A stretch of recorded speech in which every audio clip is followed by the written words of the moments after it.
Perbarui ilmu Islam kamu bersama Religion di tv1news.com dan TV1 Connect.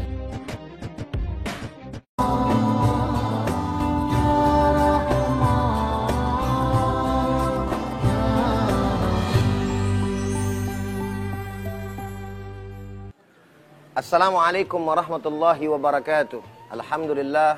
Alhamdulillahi rabbil alamin, wassalatu wassalamu ala sayyidil mursalin wa ala alihi wa sahbihi ajma'in, amma ba'd. Puji dan syukur hanya untuk Allah, salawat dan salam untuk baginda kita Nabi besar Muhammad sallallahu alaihi wasallam. Para pemirsa, Assalamualaikum Nusantara dimanapun Anda berada.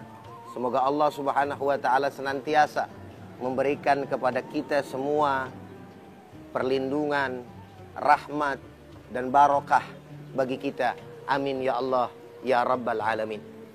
Pada kesempatan pagi hari yang mulia ini, ada satu hal yang ingin saya sampaikan untuk saya dan juga semuanya, termasuk para pemirsa Assalamualaikum Nusantara dimanapun Anda berada, tentang bagaimana kewajiban kita sebagai seorang muslim. Wabil khusus dalam hal ini tentunya kewajiban kita sebagai orang tua yang diberikan oleh Allah subhanahu wa ta'ala karunia yang begitu besar, nikmat yang begitu membawa kebahagiaan kepada kita, yakni karunia Allah yang bernama anak. Di satu sisi, anak adalah merupakan karunia dan nikmat yang terbesar bagi siapapun orang tua yang mendapatkannya. Karena itu memang merupakan satu cita-cita, keinginan bagi setiap siapapun yang berumah tangga untuk mendapatkan regenerasi keturunan yang akan melanjutkan daripada keturunannya tersebut. Akan tetapi para pemirsa yang sama dirahmati dan dimuliakan oleh Allah subhanahu wa ta'ala, karunia yang diberikan oleh Allah subhanahu wa ta'ala juga harus kita ingat. Bukan hanya sekadar karunia saja semata, akan tetapi merupakan sebuah amanah yang besar dari Allah subhanahu wa ta'ala untuk kita semuanya sebagai hamba-hambanya yang beriman. Andai kata kita salah di dalam mendidiknya, salah di dalam memberikan pendidikan, arahan baginya, maka yang terjadi karunia rahmat dari Allah subhanahu wa ta'ala tersebut, nikmat yang tadi akan berubah menjadi laknat bagi kita, baik dunia maupun akhirat. Na'udzubillah, summa na'udzubillah min dzalik. Bukankah Allah subhanahu wa ta'ala sudah menyampaikan kepada kita di dalam Al-Quranul Karim, faqala ta'ala, wal yakhshal ladhina amanu law taraku min khalfihim dhurriyatan di'afa khafu alaihim falyattaqullaha wal yaqulu qawlan sadida. Sadaqallahul azim. Allah menyampaikan kepada kita, dan hendaklah mereka takut orang-orang yang beriman meninggalkan anak-anak di belakang mereka dalam keadaan yang lemah. Luar biasa, saudara. Para pemirsa, Allah subhanahu wa ta'ala menyampaikan kepada kita kewaspadaannya, agar kita benar-benar memperhatikan anak-anak yang diberikan oleh Allah kepada kita semuanya. Dan hendaklah mereka takut. Allah awali ayat ini dengan satu hal yang membuat kita memperhatikan apa yang menjadi firman Allah subhanahu wa ta'ala. Dan takutlah, dan hendaklah mereka takut. Masya Allah, pakai lamul amr, ada perintah di dalamnya yang masuk ke dalam fi'lun mudhari. Wal yakhshal ladhina law taraku, hendaklah mereka itu takut, yaitu orang-orang yang beriman, ketika mereka meninggalkan min khalfihim, yaitu di belakang mereka, dzurriyatan di'afa, anak cucu keturunan yang lemah. Subhanallah. Lalu kemudian Allah subhanahu wa ta'ala lanjutkan ayat ini dengan kata-kata wal yaqulu qawlan sadida. Wal yakhshal ladhina law taraku min khalfihim dzurriyatan di'afa khafu alaihim, takutlah kepada mereka. Khafu alaihim falyattaqullaha, dan takutlah, bertakwalah kepada Allah.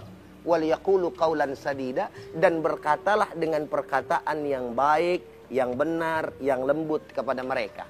Makna daripada wal yaqulu qawlan sadida tidak lain dan tidak bukan agar kita memperhatikan pendidikan anak kita, yaitu tarbiyah kepada anak-anak kita, agar anak-anak kita benar-benar menjadi anak-anak yang betul-betul menjadi rahmat, menjadi nikmat, bukan hanya saja di alam dunia ini, tapi kelak juga di akhirat. Sebagaimana yang disampaikan oleh baginda kita Nabi besar Muhammad sallallahu alaihi wasallam, "Idza mata ibnu Adam inqata 'amaluhu illa min salasin, shadaqatin jariyatin wa 'ilmin yuntafa'u bihi wa waladin salihin yad'u lahu." Bahwa bagaimana caranya ketika kita kemudian meninggal dunia, meninggalkan alam dunia yang fana ini, tetapi kita mendapatkan hasil usaha kita saat di alam dunia ini, selain mendapatkan sedekah jariah pahala yang sudah kita kerjakan tersebut, lalu kemudian ilmu yang bermanfaat, dan tidak lupa adalah doa anak yang saleh dan soleha.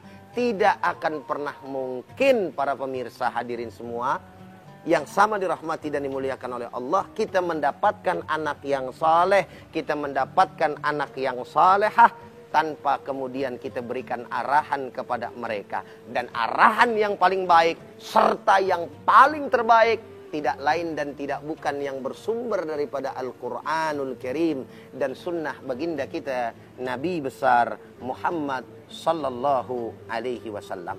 Oleh karenanya tidak ada jalan yang lain bagi kita orang tua yang menyayangi daripada anak-anak kita sebagai amal soleh, bekal, asar kita yang nanti kita tinggalkan di alam dunia ini, untuk mendidik mereka, memahami, memberikan pemahaman kepada mereka untuk betul-betul memegang ajaran agama Allah subhanahu wa ta'ala.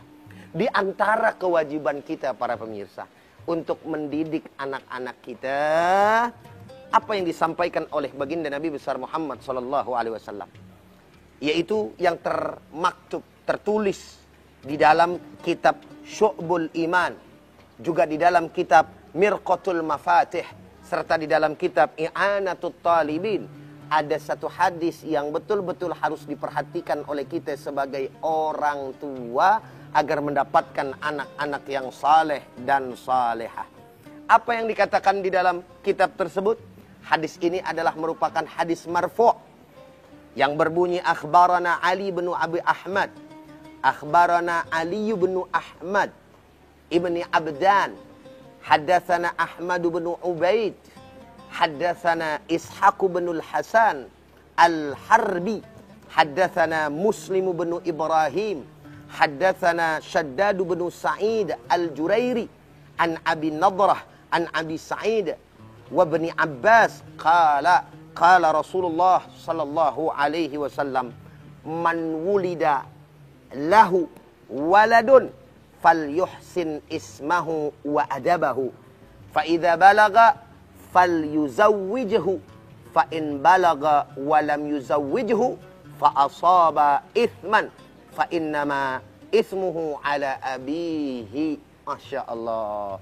Hadis tersebut adalah merupakan hadis marfu, saudara. Sekali lagi saya tekankan, di mana baginda Rasulullah sallallahu alaihi wasallam bersabda, man wulidalahu, siapa orang yang terlahir atasnya seorang anak, waladun, falyuhsin ismahu wa adabahu, maka kata Nabi Muhammad sallallahu alaihi wasallam, berikanlah kepadanya nama yang baik, dan kemudian ajarkanlah si anak dengan adab yang tinggi, mulia, lagi indah. Fa idza balaga, maka apabila dia telah sampai pada umur baligh, falyuzawwijhu, maka nikahkanlah anak tersebut.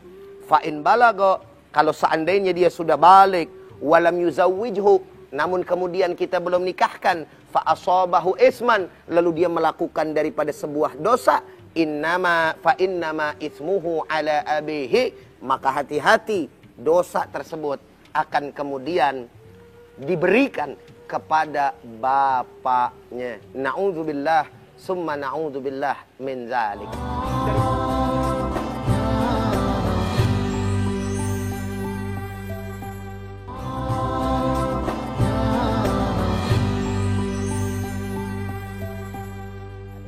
Dari hadis baginda Nabi besar Muhammad sallallahu alaihi wasallam ini, dari sekian banyak yang harus diperhatikan oleh kita sebagai kedua orang tua, wabil khusus kita laki-laki seorang bapak, yaitu sebagai seorang pemimpin.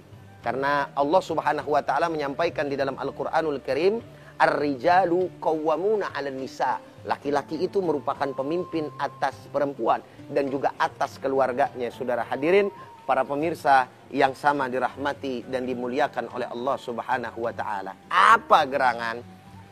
Sederhana, ringkas ini hadis, tapi betul-betul mempunyai dampak yang amat luar biasa buat kita. Jadi jangan dianggap enteng.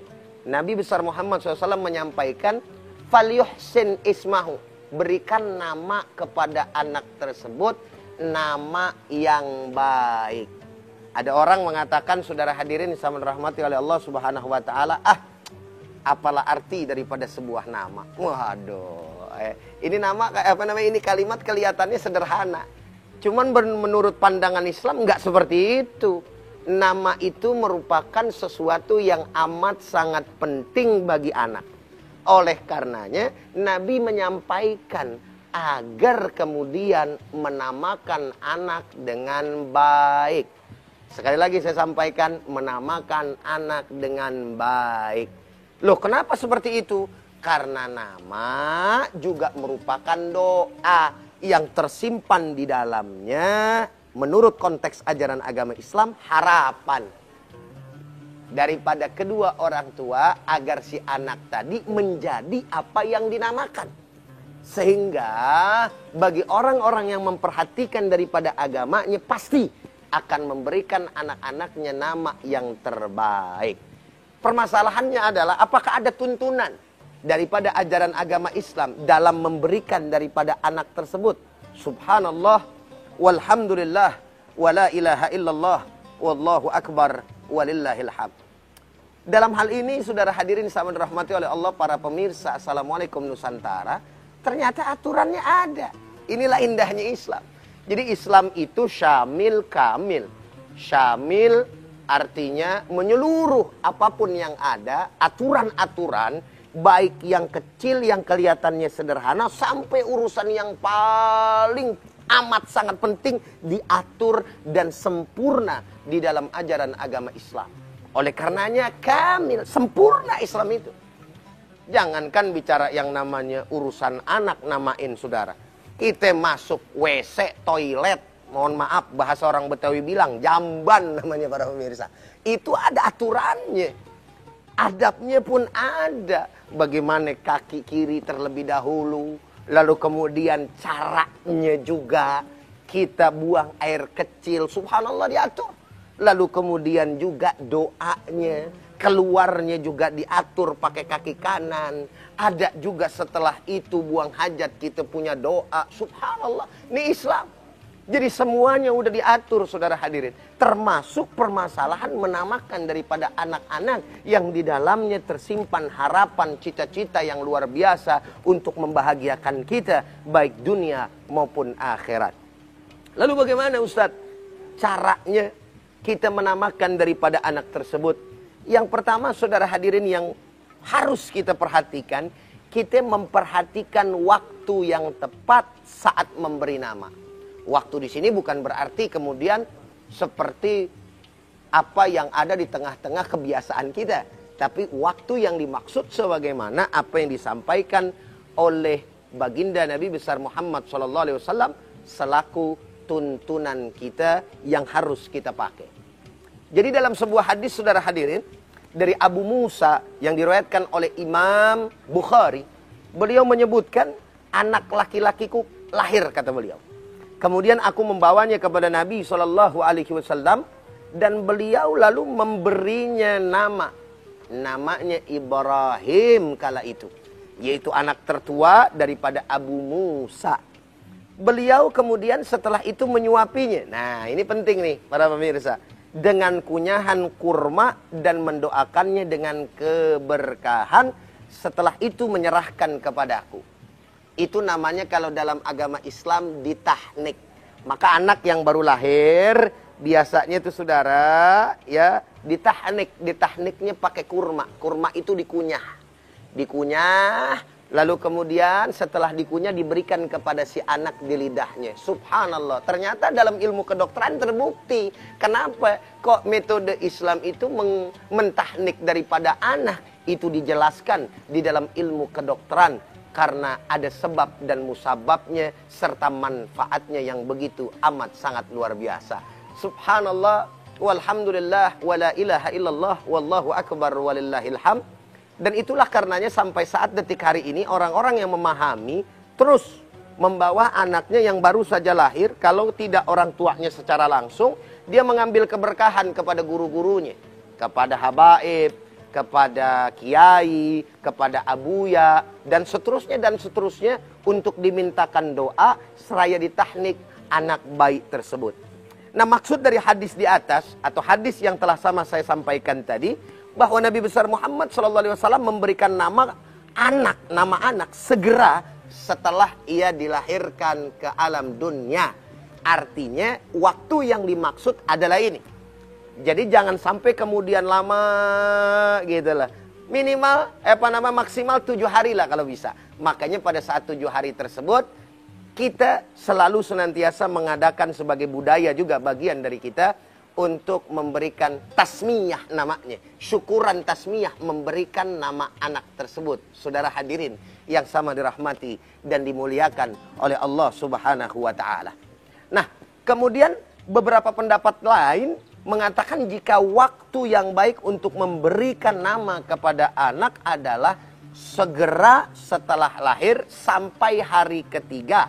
Nah, ditambahkan di sini selain daripada hari ketujuh, setelah bayi tersebut dilahirkan. Itulah yang dimaksud mencari waktu yang baik di dalam memberikan nama kepada anak kita sesuai dengan tuntunan apa yang disyariatkan oleh baginda kita Nabi besar Muhammad sallallahu alaihi wasallam.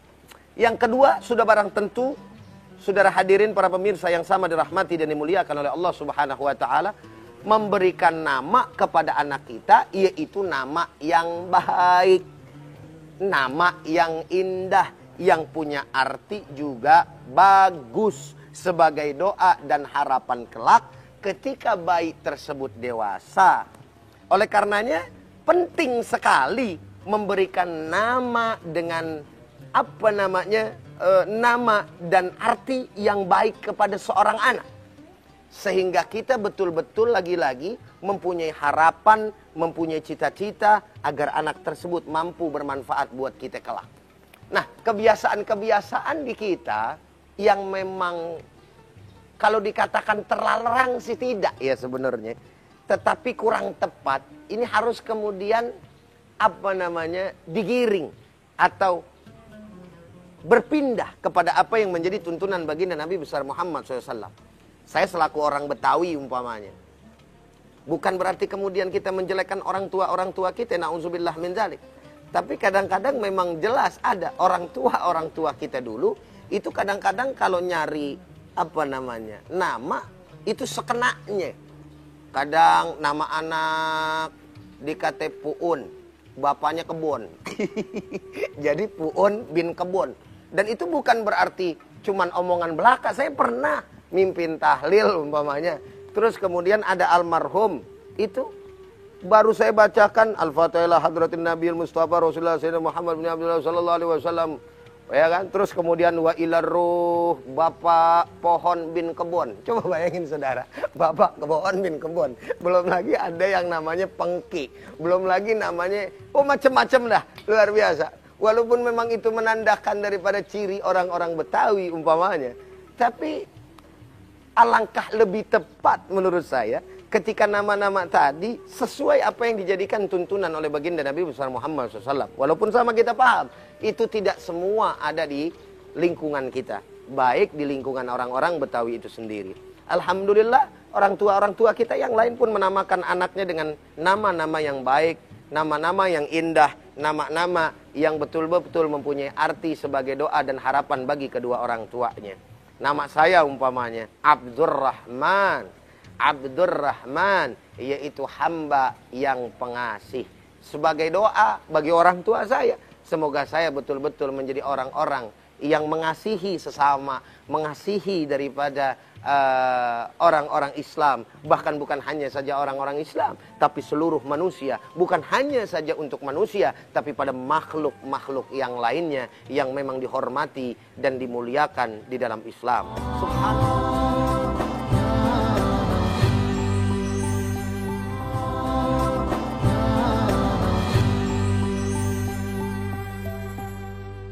Subhanallah, jangankan yang dihormati dan dimuliakan, babi saja, mohon maaf saudara hadirin para pemirsa, yang diharamkan di dalam Islam, Islam pun mempunyai tata cara dalam menyikapi binatang haram tersebut. Begitupun dengan yang namanya anjing.